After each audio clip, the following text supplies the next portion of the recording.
नस्ल को पैगाम है मेरा, हर हाल में तुम साहिबे किरदार ही रहना। जब दी फरोश बेच रहे हो खुदा का दी, तुम हक का अलम लेके वफादार ही रहना। हर बेज़मीर दुश्मन शब्बीर से लड़कर तुम दार पे भी मीसम तम्मार ही रहना। आँच आए ना शब्बीर के मकसद पे हमेशा, सब कुछ निसार करने को तैयार ही रहना। बुज़दिल नहीं बनना, ना अकीदे को बदलना, जैसे भी हो हालात आज़ादार ही रहना। औज़ु बिल्लाहि मिनश शैतानिर रजीम। बिस्मिल्लाहिर रहमानिर रहीम। अल्हम्दुलिल्लाहि रब्बिल आलमीन। वस्सलातु वस्सलामु अला अशरफिल अंबियाइ वल मुरसलीन व खातिमिन नबीना मौलाना मुक़्तदाना व हादियना व सय्यदिना अबिल क़ासिम मुहम्मद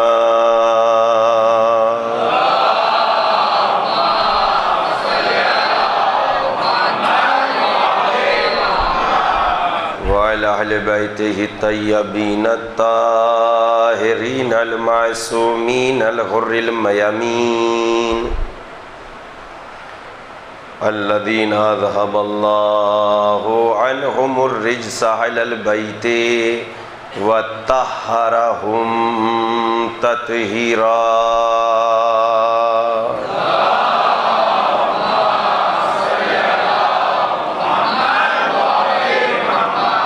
अम्मा बादु फ़क़द क़ाल अल्लाहुल हकीम फ़ी किताबिहिल करीम व हुवा अस्दक़ुस सादिक़ीन व क़ौलुहुल हक़। बिस्मिल्लाहिर रहमानिर रहीम। या अय्युहन नासु उबुदू रब्बकुमुल्लज़ी ख़लक़कुम वल्लज़ीना मिन क़ब्लिकुम लअल्लकुम तत्तक़ून। सलवात पढ़े मोहम्मद।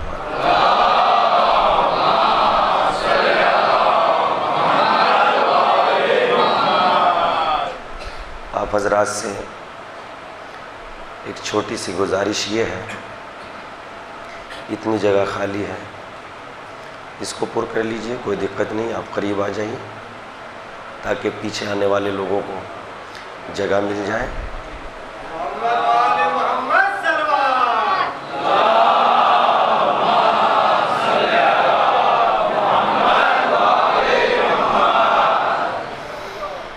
आया करीमा की रोशनी में रबूबियत परवरदिगार से मुताल्लिक़ जो गुफ्तगू आपकी खिदमत में पेश कर रहा हूँ, आप हज़रात बखूबी वाकिफ़ हैं कि अल्लाह ने अपनी रबूबियत के तकाज़े के तहत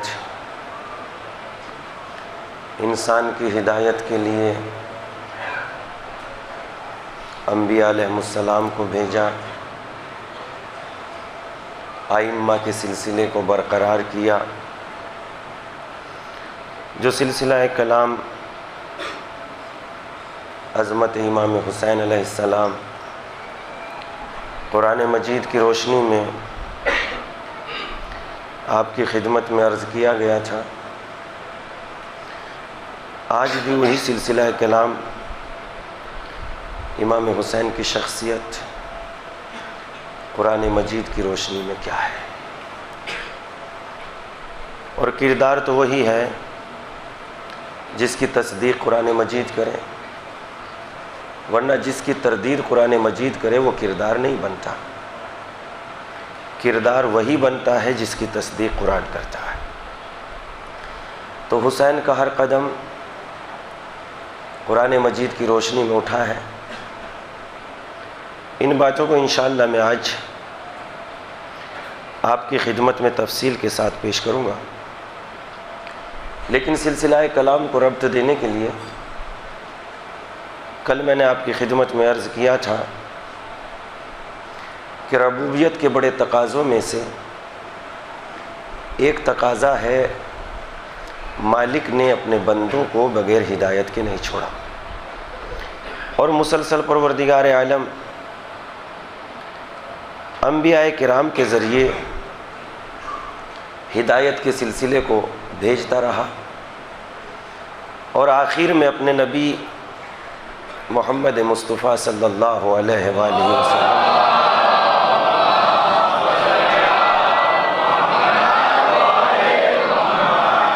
मबूस बरिसालत फरमाया। अब हिदायत का ये नुक्ता इतना अजीम है माबूद की बारगाह में कि खुदा एक लम्हे के लिए भी इंसान की हिदायत को नज़रअंदाज नहीं कर सकता और ये हिदायत का कारोबार भी खुदावंद आलम किसी इंसान के हाथ में नहीं दे सकता। इसलिए मालिक ने सूरह लैल की 12वीं आयत में साफ लफ्ज़ों में इरशाद फरमा दिया, इन्ना अलैना लल हुदा व इन्ना लना लल आखिरता वल ऊला। बेशक हिदायत की ज़िम्मेदारी हमारे ऊपर है, दुनिया और आखिरत का भी इंतज़ाम हमारे ही हाथों में है। साफ लफ्ज़ों में कुरान मजीद ने इंसान की औकात को वाज़े कर दिया। अगर तुम अपने हाथों से हादी और रहबर बनाओगे तो हर जगह धोखा खाओगे, हर जगह वो खुद पलट पलट के तुमसे रास्ता पूछेगा। और याद रखो, रहबर और हादी को ऐसा नहीं होना चाहिए जो उसके पीछे इताअत करने वाले हैं वो पलट के उनसे रास्ता पूछे कि अगर मैं बहक जाऊं तो मुझे सीधा कर देना। हादी को तो ऐसा होना चाहिए कि उसका हर कदम मंजिले कामयाबी की जानिब बढ़ता रहे। इमाम मोहम्मद बाक़िर अलैहिस्सलाम ने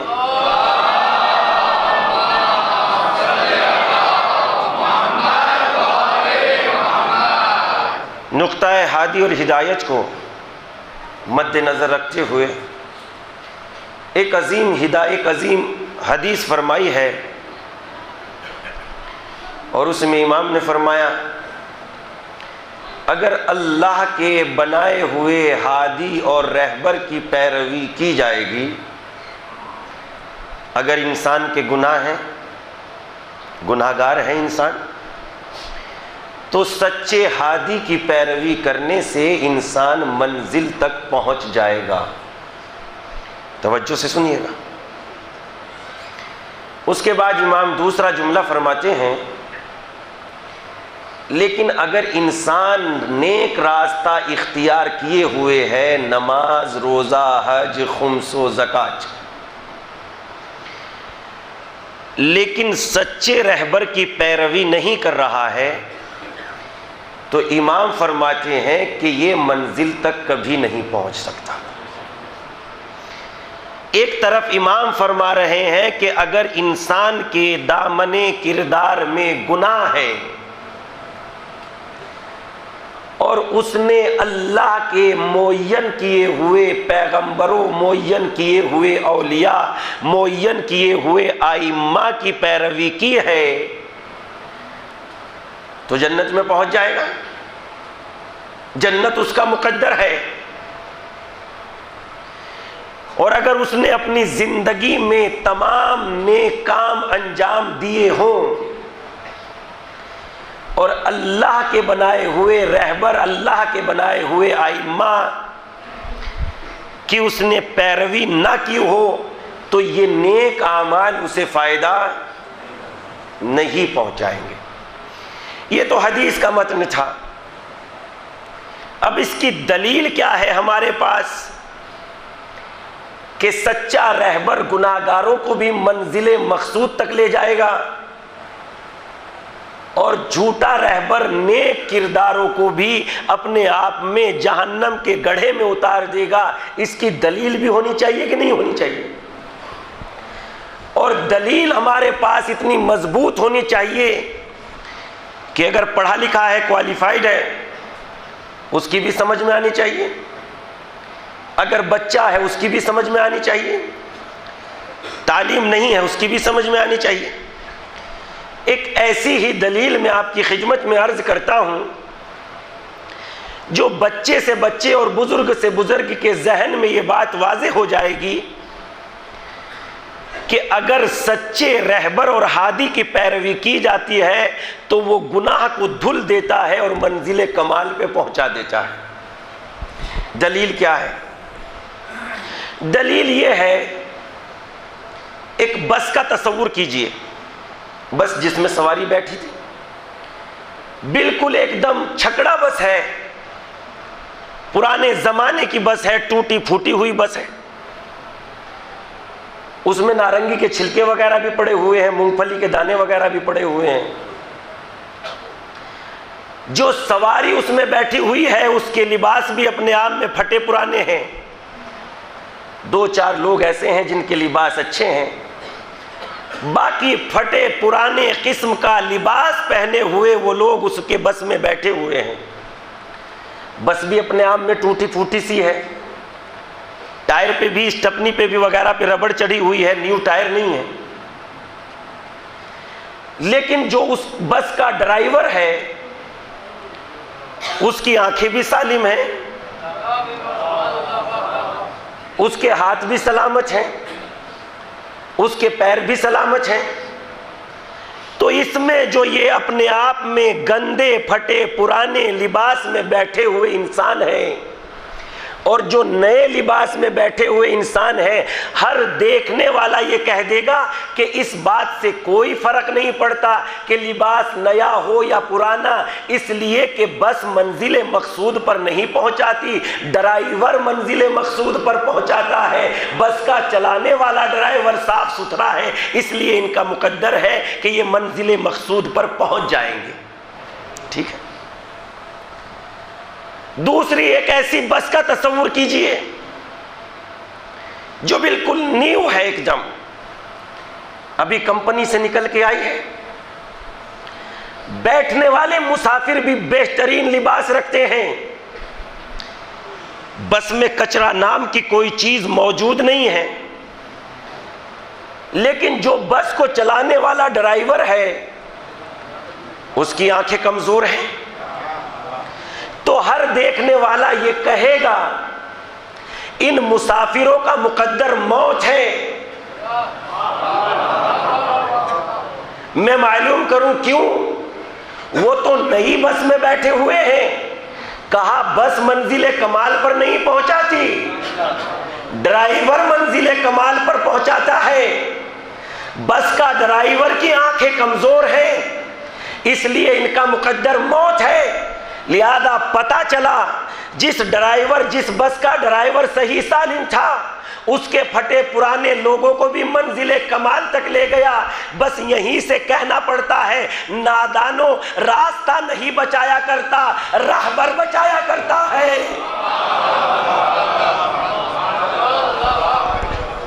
सलवात पढ़ दे मोहम्मद व आले मोहम्मद पर।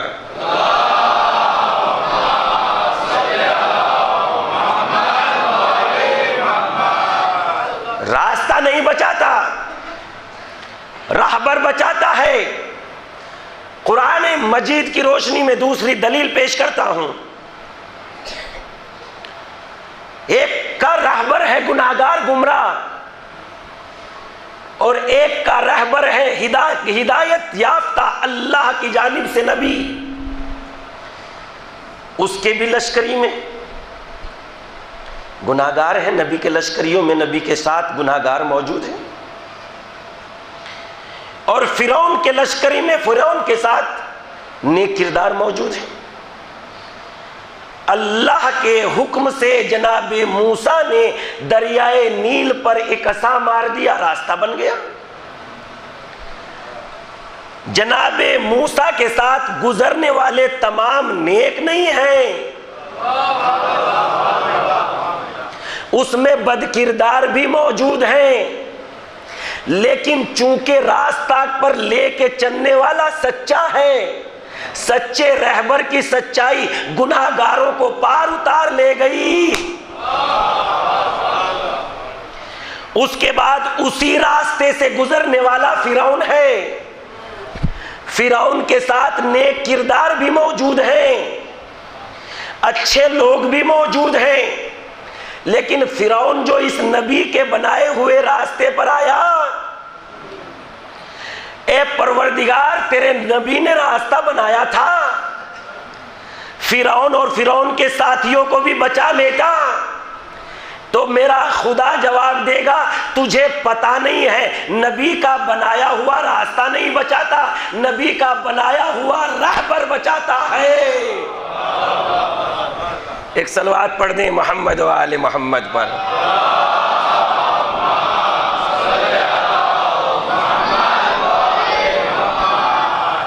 नबी का बनाया हुआ रास्ता नहीं बचाता, अगर बचाता होता तो फिरौन को कभी गर्क करने की जरूरत नहीं थी। लिहाजा रहबर का इंतखाब, रहबर की पैरवी, अल्लाह के बनाए हुए नबियों की पैरवी इंसान को मंजिले कमाल तक ले जाती है। हम जो ये कहते हैं कि विलायत अली का इकरार गुनाहों को धुल के रख देता है, इसकी दलील ही यह है कि अली वो नुमाइंदे नहीं है जिनको हमने तय किया है, अली वो नुमाइंदे हैं जिनको रिसालत ने तय किया है और वहदानियत ने मुअय्यन कराया है। लिहाजा अगर इंसान सच्चे रहबर की पैरवी करेगा, रहबर सही रास्ते पर लेके चलता है, जब रहबर सही रास्ते पे लेके चलता है, अंबियाए किराम के बनाए हुए रास्ते पर चलें, उनको अपना रहबर माने, उनकी हिदायत समझें।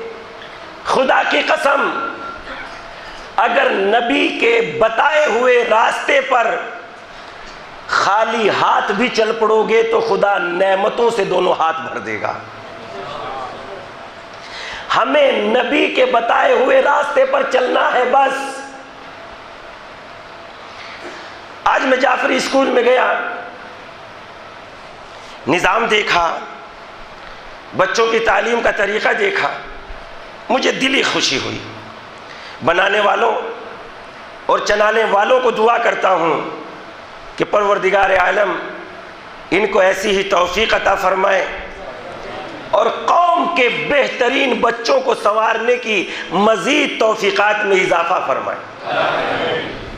याद अजीम काम है और बच्चे हैं कि पढ़ रहे हैं, ये हमारी आगोश के पाले अगर फूल बन के खिल जाएंगे तो समाज खुशबू देगा, माशरा खुशबू देगा, कायनात खुशबू देगी। अगर ये हमारी आगोश के बच्चे हमारी बदअखलाकियों से सड़ जाएंगे तो माशरा बदबू देगा, समाज और माशरा बदबूदार पैदा हो जाएगा। लिहाजा अल्लाह ने तुम्हें बागबा बनाया है और बागबा वो नहीं होता जो अपने दरख्तों को नुकसान पहुंचाए, बागबा तो होता ही वो है जो बीज को फूलने फलने परवान चढ़ने की सारी नेमतें अता कर देता है ताकि बीज खुशबू बन के फूल बन के अपनी खुशबू से समाज और माशरे को रोशन कर दे। एक सलवात पढ़ दे मोहम्मद व आले मोहम्मद।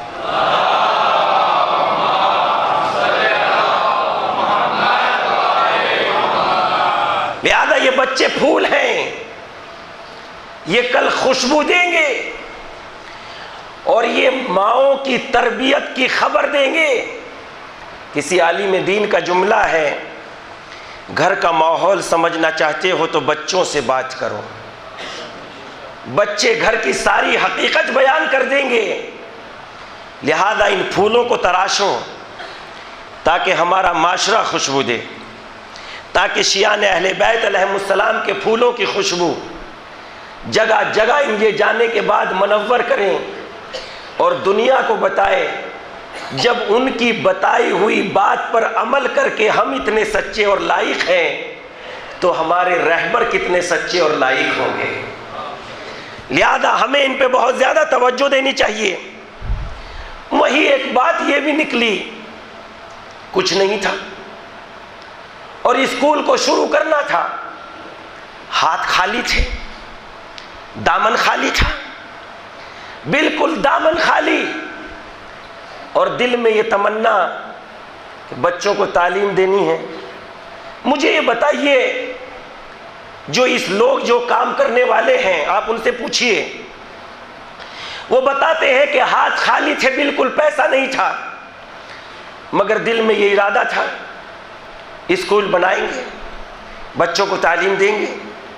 ये बताइए, मालिक ने नेमत दी या नहीं दी? मालिक ने नेमत दी या नहीं दी? पता ये चला दौलत काम नहीं करती, मालिक पे भरोसा नेमतों का नजूल बनता है। काश बात वाज़ेह हो जाती। एक सलवात पढ़ दें मोहम्मद वाले मोहम्मद पर।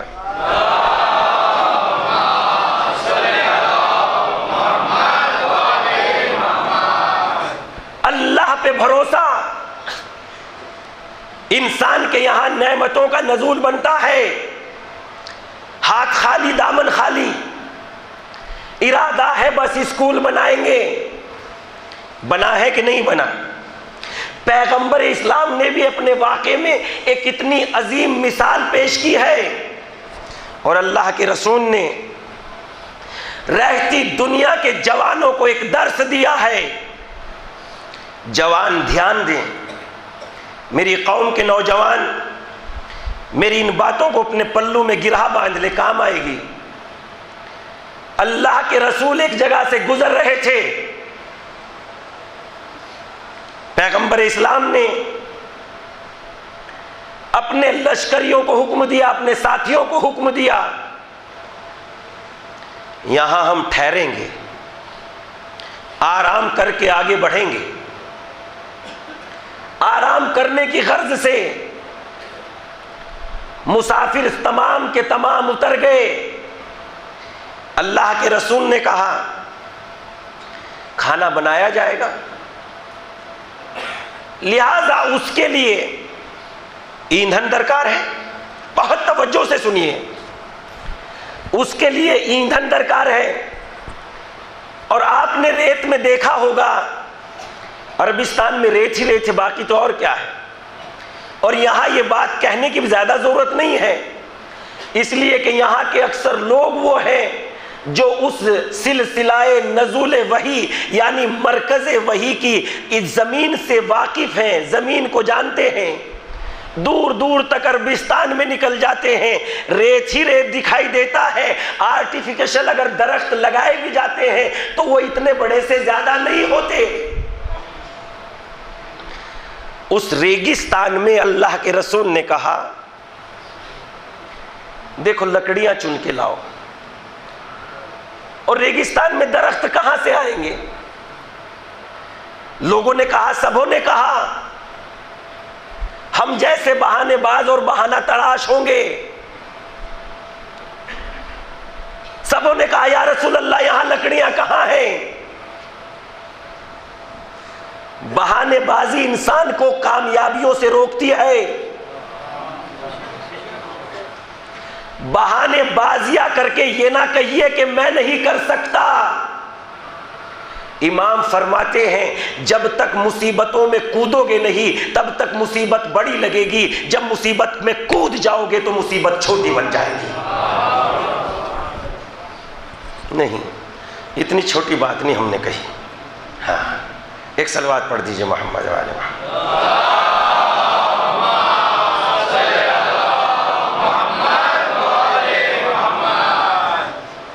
हुल्लड़ हंगामों पे जो दाद मिलती है उनसे तो लाखों गुना कीमती थी ये बात। हाँ,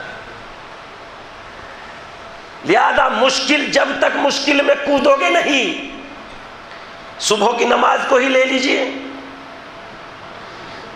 एक हल्के से इरादे की जरूरत है कि पढ़ना है। ना नींद आड़े आएगी, ना आराम आड़े आएगा। और बस एक हल्का सा इरादा, अरे थोड़ी देर के बाद पढ़ लेंगे, वो थोड़ी देर तब होती है जब सूरज नमूदार हो जाता है। एक हल्की सी चुस्ती और हल्की सी सुस्ती इंसान को जो है कामयाबियों से रोक देती है। लिहाजा बहानेबाजियां ना करना, बहानेबाज इंसान कामयाब नहीं हो सकते। इमाम अली ने अपने चाहने वालों से एक जुमला अर्ज फरमाया, खुदा की कसम सुनिए। इमाम अली ने कहा, ये जो मैं तुम्हें कहता हूं जंग के लिए चलो, तो तुम कहते हो मौला सर्दी है। जब सर्दी चली जाती है और मैं कहता हूं जंग के लिए निकलो, तो तुम कहते हो मौला गर्मी है। जिसके कदमों को ये सर्दी और गर्मी का मौसम रोक सकता है, जब रन में तलवार की चमक आएगी तो भागते हुए दिखाई दोगे। और एक जुमला इमाम ने फरमाया, ये आप इसको याद रखिएगा, वो जानते हैं कि उनका रहबर बातिल पर है, लेकिन जब भी इतने मजबूत तरीके से बात मानते हैं कि अगर उनका रहबर कह दे बैठ जाओ तो बैठ जाएंगे, उठ जाओ तो उठ जाएंगे। और तुम जानते हो तुम्हारा रहबर बरहक है और मैं तुम्हें बुलाता हूं, तुम आते नहीं। ये अपने दरमियान में भी हमें सोच लेना चाहिए। हाँ, लानत का भी एक कॉन्सेप्ट है। हम ये समझते हैं कि लानत एक फायर है, फायर, कि हम जिधर से एक राइफल है और जिधर से हम राइफल का रुख करेंगे और छोड़ देंगे उधर चली जाएगी। राइफल की गोली नहीं है लानत, लानत एक इबादत है। लानत एक इबादत है। चंद ही अमल ऐसे हैं जिनमें अल्लाह बंदों के साथ अमल अंजाम देता है। या तो वो सलवात का अमल है या फिर वो लानत का अमल है। सलवात के अमल में कहता है इन्नल्लाह व मलाइकतहु युसल्लूना अलन नबी या अय्युहल्लज़ीना आमनू सल्लु अलैहि व सल्लिमू तस्लीमा।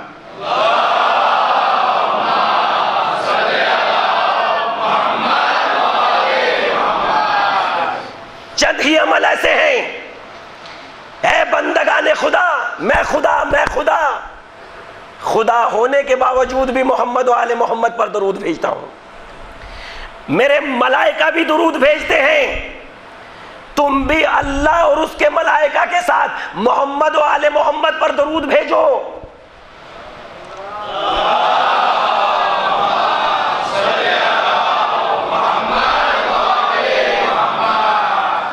एक अमल तो यह है जिसमें अल्लाह बंदों के साथ अमल अंजाम देता है, और एक अमल यलअनुहुमुल्लाह, अल्लाह उन पे लानत करता है। और लानत भेजने वालों के साथ खुदा लानत करता है। तो लानत मेरे भाई फायर नहीं है। रिवायत में अगर आया है, अल्लाह ने अगर कुरान में कहा है लानत अल्लाह अलल काज़िबीन, झूठों पे अल्लाह की लानत हो, और मैं झूठा हूं और फिर मैं लानत पढ़ रहा हूं, तो ये फायर की गोली नहीं है कि उधर जाएगी जिधर आपने सोच लिया। इस मेरी खुद की लानत का मैं खुद भी मुस्तहक हो सकता हूं। एक सलवात पढ़ दे मोहम्मद वाले मोहम्मद पर।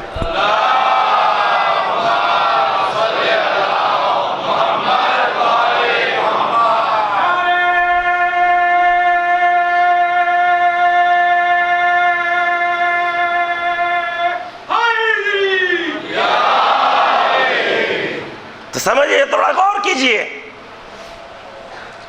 लिहाजा इमाम अली के कलमात काबिल गौर हैं। मुश्किल उस वक्त बहाने तराश ना करो, निकल जाओ मैदान अमल में, मुश्किलें आसान हो जाएंगी। एक जगह पर इस जुमले को भी याद रखिएगा।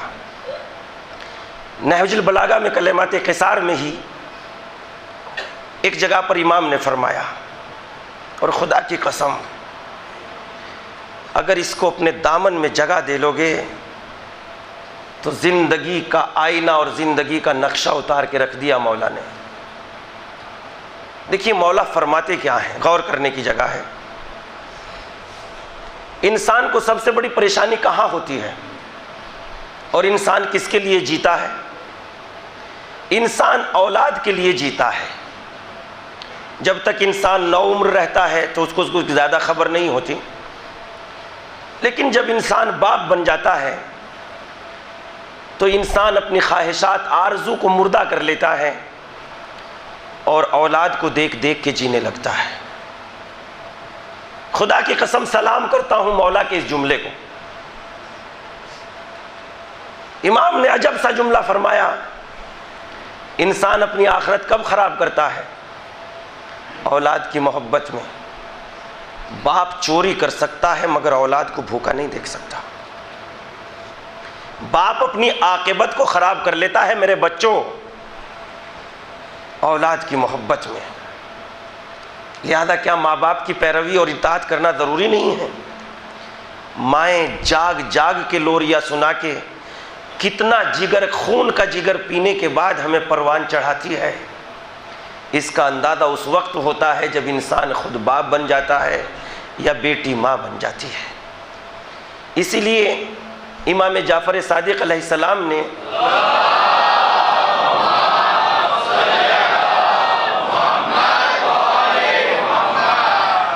परेशानी यही है, जब एक बात शुरू हो जाती है तो 50 बात याद आती चली जाती है, यही परेशानी है।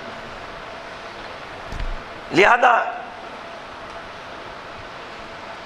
बाप अपनी आकिबत आखिरत को खराब कर लेता है बच्चों के लिए।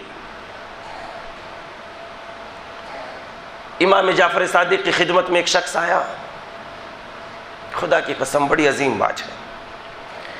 मौला मेरी माँ बीमार है, अपने हाथों से खाना खिलाता हूँ, कपड़े धुलता हूँ, बदलता हूँ, निलाता हूँ, तमाम खिदमत करता हूँ।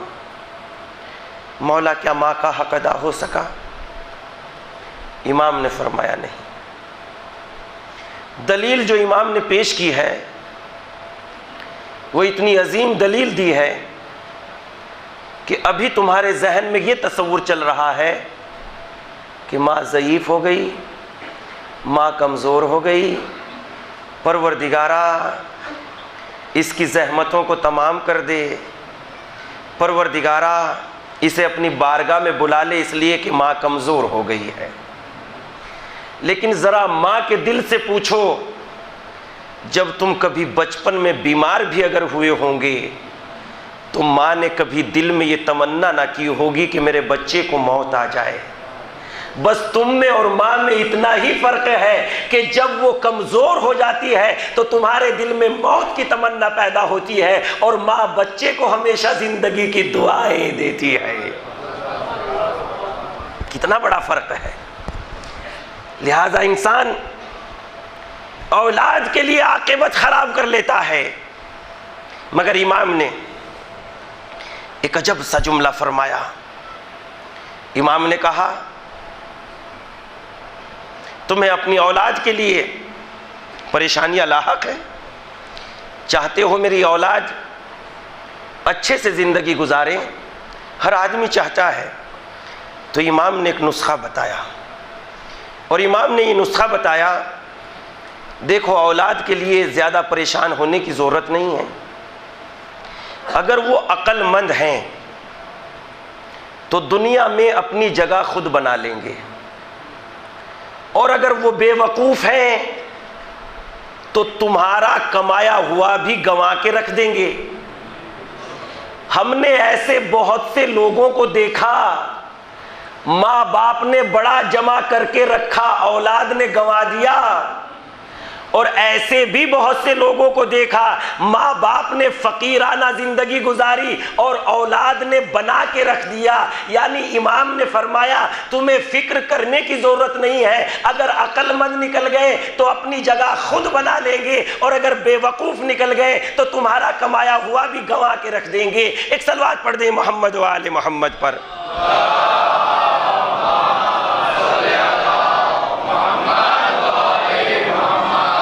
यादा बच्चों की अक्ल को परवान चढ़ाओ। बच्चों के जहन में जहर ना घोलो, बच्चों को अदब सिखाओ। कि बात लोगों ने बहाना तराशना शुरू किया, या रसूल अल्लाह, इस रेगिस्तान में लकड़ी, सवाल ही पैदा नहीं हो सकता, तसव्वुर ही पैदा नहीं हो सकता। शायद मेरे बच्चे ये समझे कि मुझसे सवाल कहना नहीं आता।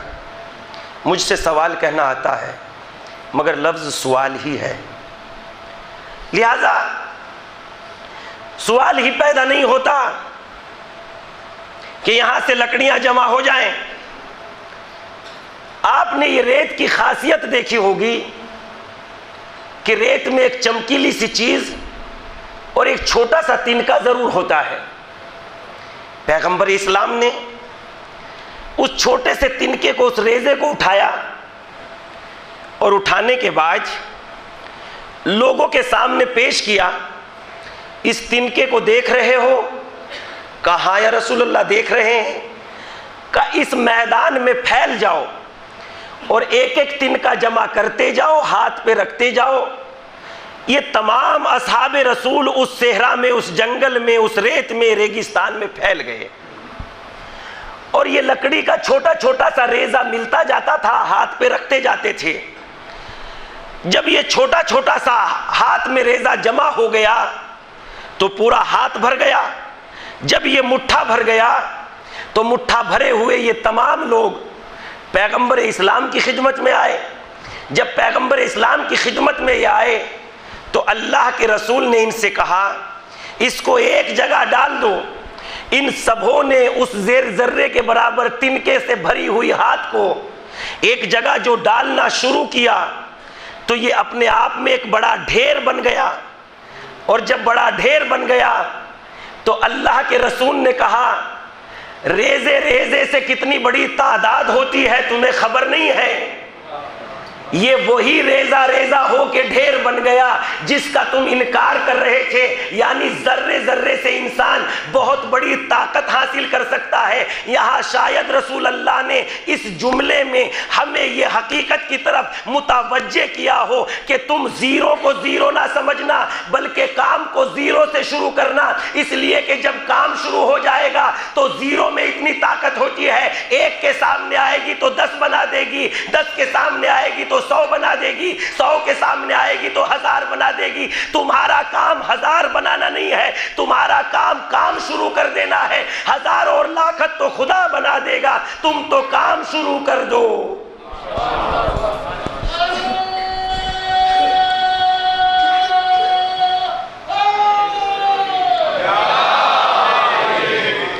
तुम्हें काम शुरू करना है। बहुत से लोग ये इंतजार करते हैं, ताकत आ जाएगी तो काम करेंगे, 10,000 हो जाएंगे तो काम करेंगे, 20,000 हो जाएंगे तो धंधे पे बैठेंगे, 50,000 हो जाएंगे तो काम करेंगे। ये होंगे नहीं, काम शुरू कर दो हो जाएंगे। यही एक आलिम दीन ने जुमला कहा, लोग इस इंतजार में रहते हैं ताकत आ जाएगी तो काम करेंगे। उन्होंने जुमला इरशाद फरमाया, काम शुरू कर दो ताकत आ जाएगी। एक सलवात पढ़ दें मोहम्मद वाले मोहम्मद पर।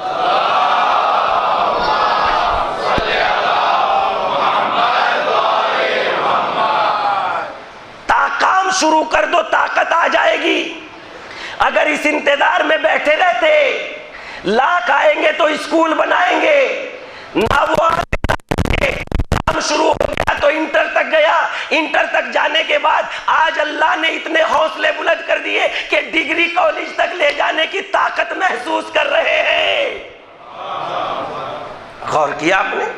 एक सलवात पढ़ दें मोहम्मद वाले मोहम्मद पर।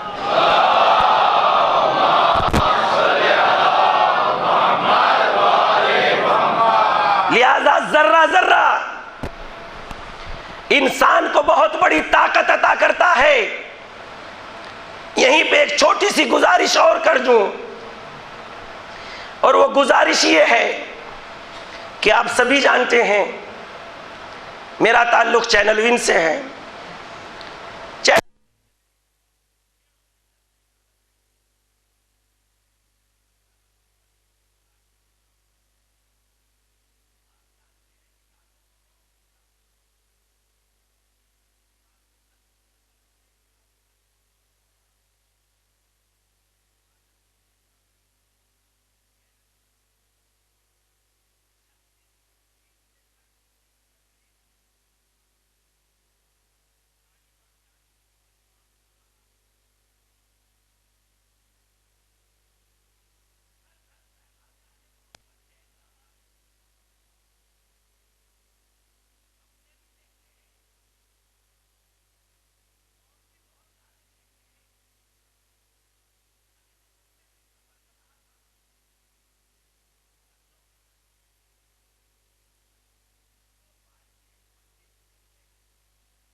हम आपके जेब के पैसे चैनल विन को चला रहे हैं।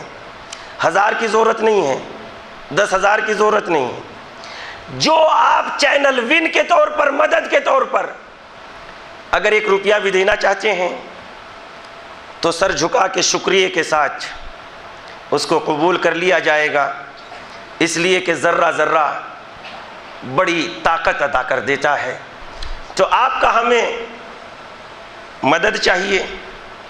सहम साइमान के इजाज़े भी हमारे पास मौजूद हैं और चैनल विन शो भी करता रहता है इजाज़ों को। आयतुल्लाह आली मरजाए क़द्र सैयद अली हुसैनी सिस्तानी साहब का भी मौजूद है और आली क़द्र मरजाए आली क़द्र आक़ाए ख़ामनेई साहब का भी मौजूद है। लिहाजा अगर आप सहम इमाम की भी रकम देना चाहते हैं दें, या आप अकाउंट में भी डाल सकते हैं। आपसे गुजारिश है, मैंने इस तरफ आपको मुतवज्जे किया कि हम आपकी मदद का इंतज़ार करते हैं। एक सलवात पढ़ दे मोहम्मद व आले मोहम्मद।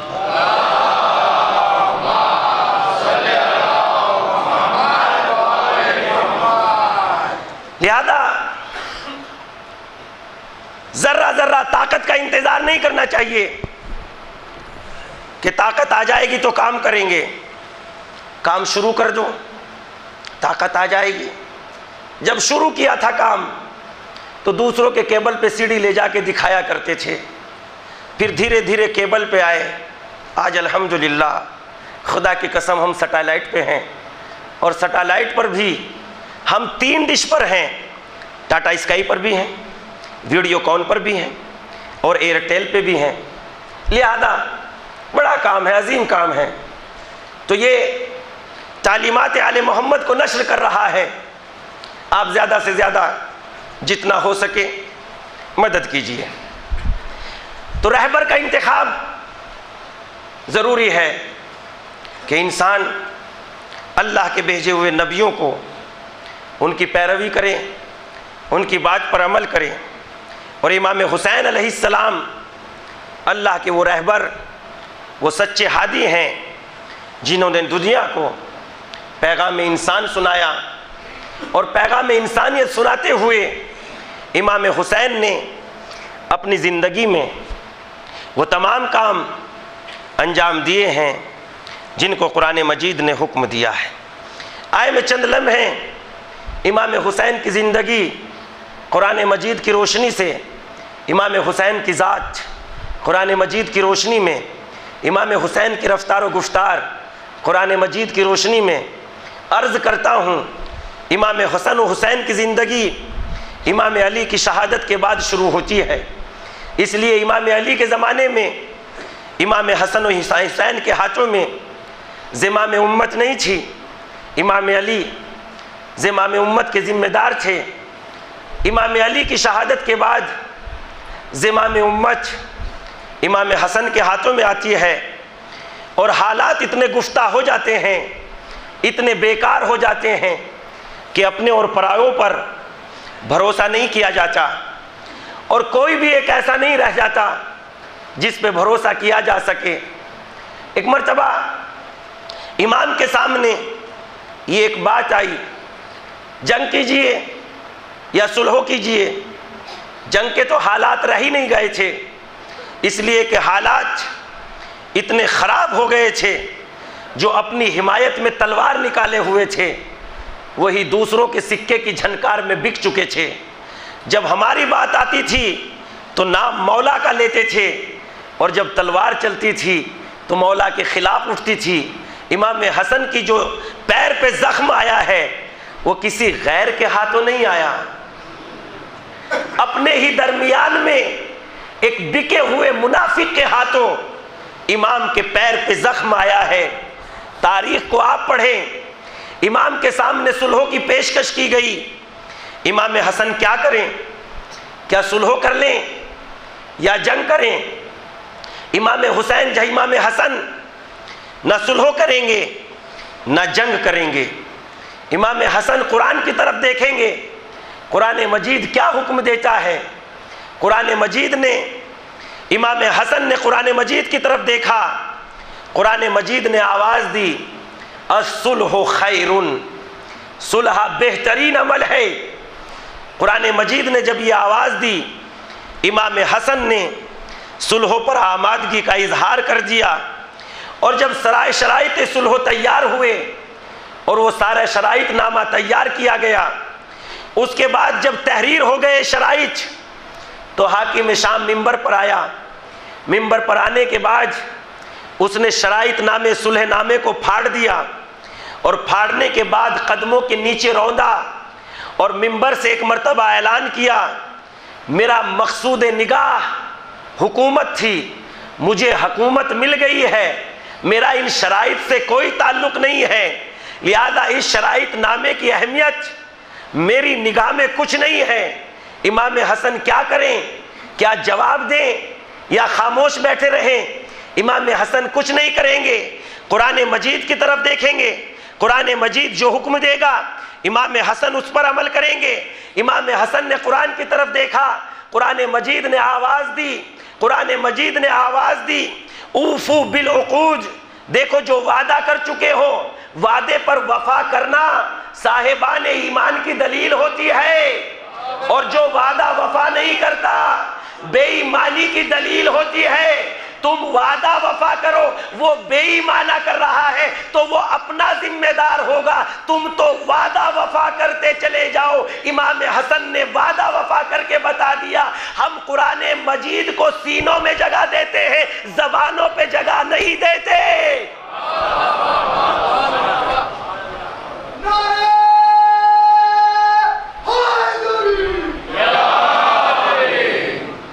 हुसैन हसन सुलह अंजाम दे रहे हैं, सुलह पे बैठे हुए हैं। जो बात तय हो गई है तय हो गई, इसलिए कि मैं वारिस हूं उस रसूल का जिस रसूल ने जब सुलह के शराइत तहरीर नहीं किए बल्कि तन्हा मुअय्यन किए थे कि इन शराइत पर सुलह हुदैबिया होगी। और अबू जंदल छुटने के बाद पैगंबर इस्लाम की खिदमत में आया, अभी सुलहनामा या रसूल अल्लाह लिखा तो नहीं गया है, मैं मुसलमान हो गया हूं, लिहाजा आप सुलहनामे को तोड़ दीजिए, अभी तहरीर नहीं किया गया। पैगंबर ने कहा नहीं, जो मैं सुलह कर चुका हूं, जो वादा कर चुका हूं, तुम कैद खाने में चले जाओ, अल्लाह तुम्हारे लिए कुशादगी पैदा कर देगा। पैगंबर का जुमला ये दलील है इस बात की, जो अपने वादों को वफा करते हैं नेमतों का नजूल खुदा करता है। लोगों के हाथों में नेमत नहीं है, नेमत तो खुदा देगा, इज्जत तो खुदा देगा। इज्जत लोग अता नहीं करने वाले हैं, इज्जत खुदा अता करेगा। लिहाजा इमाम हसन अलैहिस्सलाम ने सुलह की, बल्कि हालात इतने खराब थे, ना अपनों की खबर थी ना पराये की खबर थी। अगर हसन जंग कर लेते तो खुदा की कसम बनी हाशिम के जवान कुर्बान हो जाते। यहीं से मुझे जुमले को रोक के कहना पड़ता है, हुसैन वो हैं जिन्होंने इस्लाम बचाया, हसन वो हैं जिन्होंने हुसैन को बचाया। एक सलवात पढ़ दे मोहम्मद व आले मोहम्मद पर।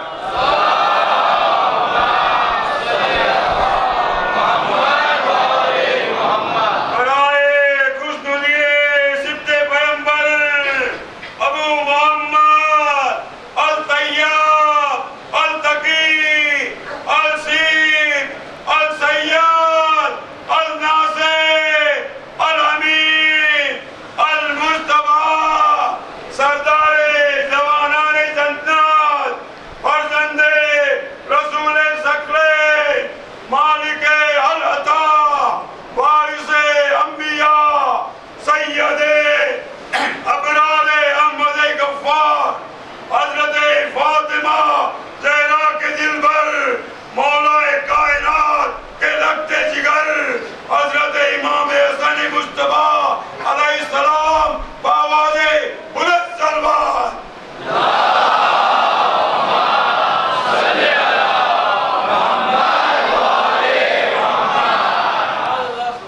जिंदाबाद, मगर 5 नारों में आवाज़ जवाब दे गई।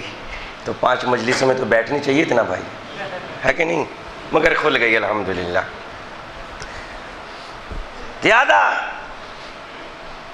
इमाम हसन ने हुसैन को बचाया, इमाम हसन की भी शहादत वाक़ई हो गई। ज़िमाम उम्मत इमाम हुसैन के हाथों में आई। इमाम हुसैन के हाथों में 10 साल तक इमाम हुसैन हसन की हुई सुलह और शराइत पर 10 साल तक गामजन रहे। उसके बाद इमाम है उम्मत के इमाम हुसैन, जमाना गुजरता चला गया। अब्दुल्ला इब्ने जुबैर भी मस्जिद नबवी में बैठे हुए थे, हुसैन इब्ने अली भी मस्जिद नबवी में तशरीफ फरमा थे। एक कासिद आया, आपको वलीद ने बुलाया। अब्दुल्ला इब्ने जुबैर कहने लगा, आखिर रात के सन्नाटे में बुलाने का क्या मतलब? इमाम हुसैन ने फरमाया, शायद इनके हाकिम का इंतकाल हो गया और ये उस इंतकाल की खबर देना चाहते हैं और यजीद की बैत का मुतालबा हो सकता है किया जाए। अब्दुल्ला इब्ने जुबैर ने कहा, रात की तारीकी से फायदा उठाते हुए भाग चलें। जो मतलब के यार होते हैं वो उजालों और अंधेरों से मतलब नहीं रखते, वो अपनी चीकनी और चुपड़ी रोटी से ताल्लुक रखते हैं। जिधर मिल जाएगी उधर चले जाएंगे। देखिए, कोई बुरा ना मानिएगा, सिर्फ मेरा मकसद हिदायत है। एक सलवात पढ़ दे मोहम्मद वाले मोहम्मद।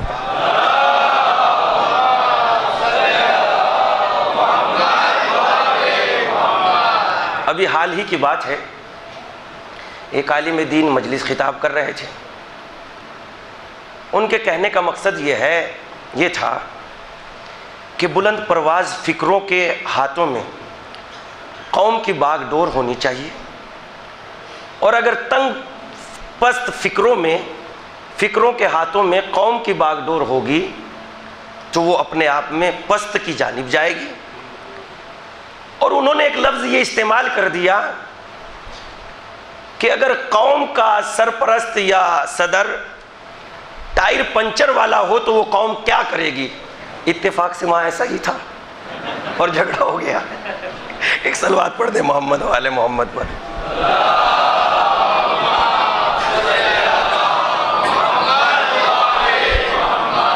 तो खुदा की कसम हाथों को जोड़ के कह रहा हूं, कोई मेरा मकसद नहीं है, मैं तो सीधी सीधी बात अर्ज कर रहा हूं।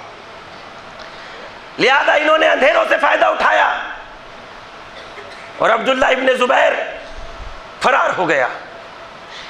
इमाम हुसैन दरबार वलीद में जाए या नहीं जाए, इमाम हुसैन कुरान की तरफ देखेंगे। कुरान मजीद ने आवाज़ दी, जब बात सुलह सलामती की हो तो जाने में कोई हर्ज नहीं है।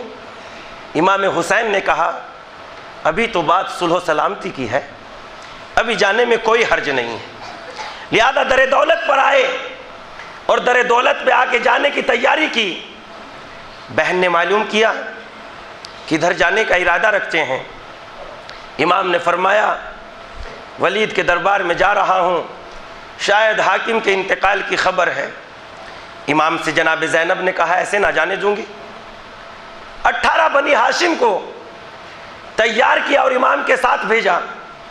और एक मर्तबा इमाम ने दरबार में कदम रखने से पहले कहा, तुम दरवाजे पे ठहर जाओ, अगर मेरी आवाज़ बुलंद हो तो चले आना, अगर बात सीधी सीधी निपट जाती है तो कोई हर्ज नहीं, आने की ज़रूरत नहीं। इमाम दरबार में गए, बात हुई। वलीद ने खबर दी कि हाकिम शाम का इंतकाल हो गया, इमाम हुसैन क्या करें। इमाम हुसैन ने कुरान मजीद की तरफ देखा। कुरान मजीद ने आवाज़ दी, इज़ा असाबतहुम मुसीबतुन क़ालू इन्ना लिल्लाहि व इन्ना इलैहि राजिऊन। जब कोई नई मुसीबतों का दरवाजा खुल जाए तो उस वक्त कहो इन्ना लिल्लाहि व इन्ना इलैहि राजिऊन। ये यजीद हाकिम हो गया तो नई मुसीबत ही का तो दरवाजा खुला था। तो इमाम हुसैन ने नई मुसीबत का दरवाजा खोलते हुए कहा इन्ना लिल्लाहि व इन्ना इलैहि राजिऊन, हमें अल्लाह की जानिब जाना है और उसी की तरफ से आए हैं। वलीद ने कहा बात तन्हा इतनी ही नहीं रह गई कि हाकिम शाम का इंतकाल हो गया, बल्कि यजीद खलीफतुल मुस्लिमीन बन गया और तमाम मुसलमानों ने बैयत कर ली। आप भी बैयत कर लीजिए। थोड़ा सा रुक के अर्ज करता हूं, आज भी संजीदा जहन जो अपने आप को कहते हैं वो मुसलमानों में लायक है, फाइक है, सोचे और समझे हुए हैं, वो इमाम हुसैन की शहादत पर एतराज करते हुए कहते हैं जब हवा का रुख ही ये था कि यजीद की सबने बैयत कर ली थी तो हुसैन को भी हवा के रुख पे चलना चाहिए था और हुसैन भी यजीद की बैयत कर लेते। मैं मौला की जबान में मालूम करता हूं, मौला आप इसका क्या जवाब देंगे? आपको भी हवा का रुख इख्तियार कर लेना चाहिए था। हम भी हवा के रुख पे चलते हैं, जिसकी जैसी सख्ता होती है मौला हम तो ऐसा ही करते हैं और दावे हमारे ये है कि हम तुम्हारे हैं और मौला हम तुम्हारी बात बिल्कुल नहीं मानते। एक सलवात पढ़ दे मोहम्मद वाले मोहम्मद पर।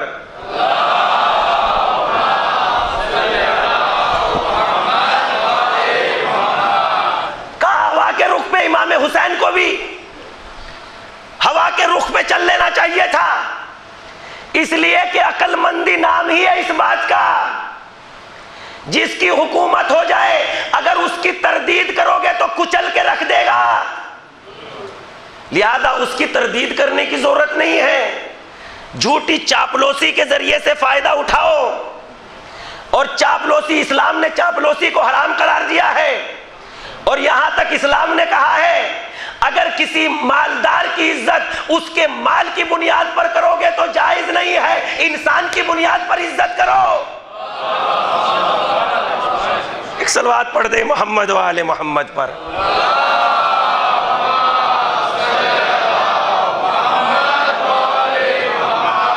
अरे इंसानियत की बुनियाद पे एहतराम करो।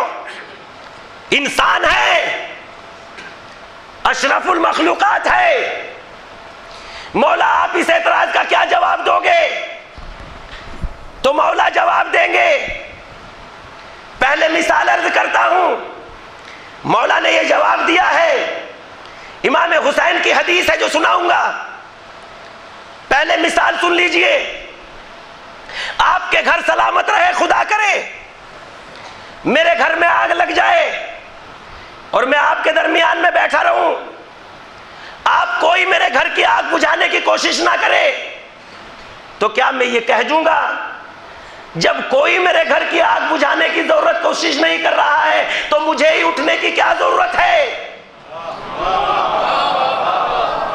अगर आप मुझे मना भी करेंगे, अरे नहीं आप ही भी रुक जाइए इसलिए कि जाने की कोई जरूरत नहीं है, तो मैं आंखें चढ़ा के कहूंगा घर तुम्हारा नहीं है, घर मेरा जल रहा है, मेरे ऊपर जो फरीजा है वो तुम्हारे ऊपर नहीं है। बस यही जवाब इमाम हुसैन ने दिया। दीन इनके बाप दादा का नहीं है, दीन मेरे बाप दादा का है।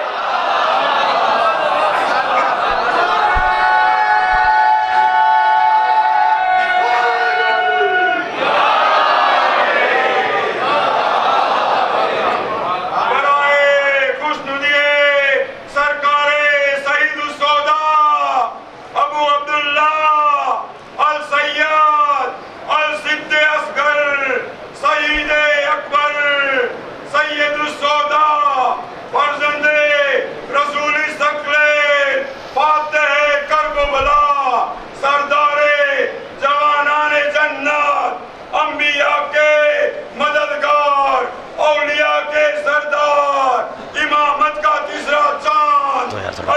इमाम हुसैन अलैहिस्सलाम औलादे बुलंद सलवात।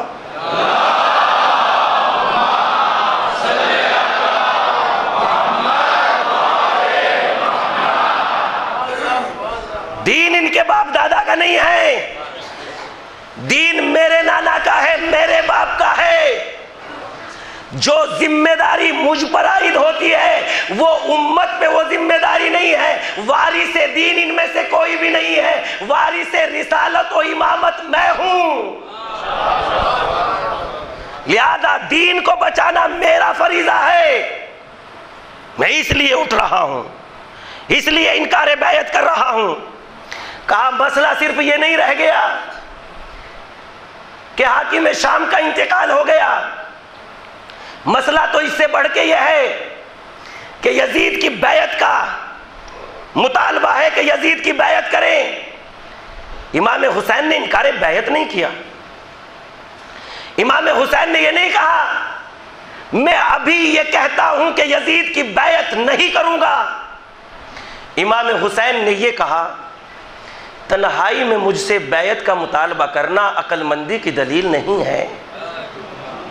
कल लोगों के मजमे को बुलाना और उसमें गौर व फिक्र के बाद मौका देना सोचने और समझने का, और तय करके ये बताइए कि बैयत मेरी होनी चाहिए या बैयत यजीद की होनी चाहिए, कौन बैयत लेने और कौन करने का मुस्तहक है, ये इंसानों की अक्ल फैसला करेगी। लिहाजा कल दिन के उजाले में ये बात करना। कितनी अजीम बात इमाम ने फरमाई। मगर जिन लोगों की निगाह में खुदा की कसम हुकूमतों की कुर्सियां होती हैं वो अच्छी बात नहीं मानते, सच्ची बात नहीं मानते। वैसे एक वहां मरवान भी था। मरवान ने कहा वलीद या तो हुसैन से बैयत ले ले या इनको कत्ल कर दे। अगर आज हुसैन निकल जाएंगे तेरे हाथों से तो फिर खून की नदियां बह जाएंगी और हुसैन नहीं आता है। जैसे ये जुमला सुना तो इमाम ने फरमाया आतहद्दुदनी यब्न ज़रक़ा, ए ज़रक़ा के बेटे तू मुझे तहदीद करता है, तू मुझे डराता है, तू कत्ल करेगा कि ये तेरा हाकिम। अब जैसे ही ये आवाज बुलंद होनी थी बनी हाशिम के शेर नंगी तलवारों के साथ दरबार वलीद में दाखिल हो गए और इमाम हुसैन ने ना इनकारे बैयत किया ना इकरारे बैयत, बल्कि कुरान मजीद की तरफ देखा। कुरान मजीद ने आवाज दी वला तरकनुल लदीना ज़लमू, देखो जालिम के सामने झुकाव जाहिर ना कर देना। कुरान ने जब ये आवाज दे दी जालिम के सामने झुकना तक नहीं, तो जब झुकने को कुरान गवारा नहीं करता तो बिकने को कुरान कहां से गवारा कर लेगा। लिहाजा हुसैन ने ऐलान कर दिया मिसली ला युबायो मिसला, मेरे जैसा तेरे जैसे की बैयत नहीं करता। इमाम ने यह नहीं कहा मैं हुसैन इब्ने अली बैयत यजीद इब्ने माविया का इनकार करता हूं, बल्कि हुसैन ने यह कहा मुझ हुसैन जैसा इस यजीद जैसे की ना आज और ना कभी। अगर आज हुसैन जैसे हैं और यजीद जैसे हैं तो कल हुसैन जैसे भी पैदा होते रहेंगे, यजीद जैसे भी पैदा होते रहेंगे। ना किसी दौर का हुसैन किसी दौर के यजीद की बैयत नहीं करेगा।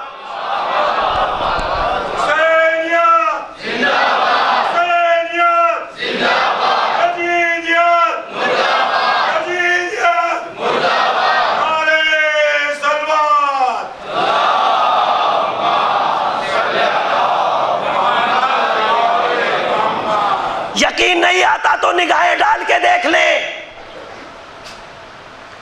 इराक में गलत हाकिमों को मुसल्लत करके झुकाना चाहा, नहीं झुकी मरजाइयत। ईरान पे बेपनाह पाबंदी लगाने के बाद मजबूर बनाना चाहा। जालिम झुक गया और ऐलान कर रहा है हुसैन वाले नहीं झुकते, यजीद ही शर्मिंदा होता है। सलवात पढ़ दें मोहम्मद व आले मोहम्मद पर।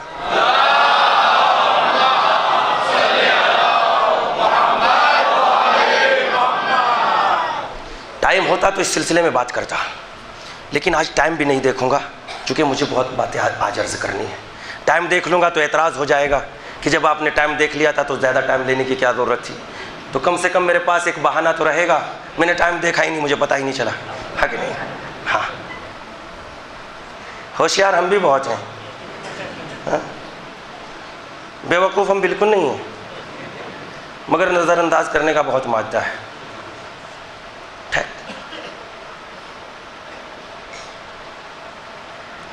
किसी दौर का हुसैन किसी दौर के यजीद की बैत नहीं करेगा। उसके बाद इमाम हुसैन निकल आए, दरे दौलत पर आए,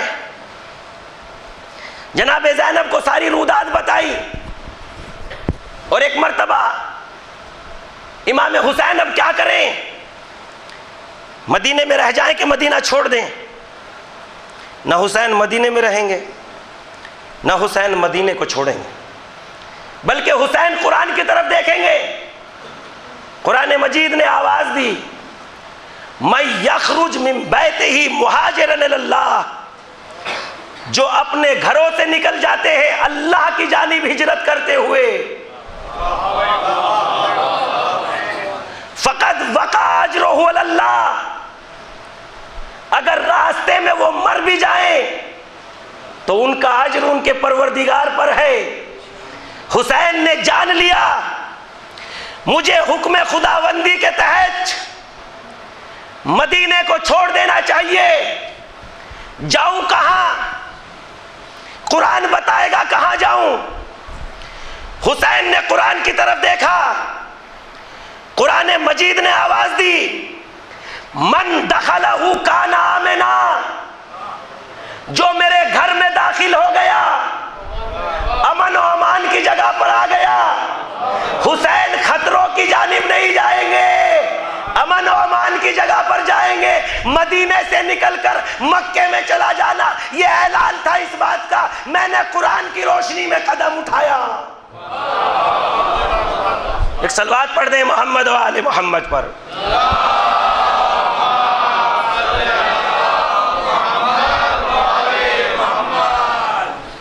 मैंने कुरान की रोशनी में कदम उठाया। इमाम हुसैन 4 महीने खाना काबा में है, आलम इस्लाम में कोहराम मच गया, नबी के नवासे को रहने नहीं दिया। यजीद की सारी ताकत और दौलत इमाम के एक इकदाम में फेल हो गई। इमाम खुतबे से देते जाते थे, बताते जाते थे। यजीद ने चाहा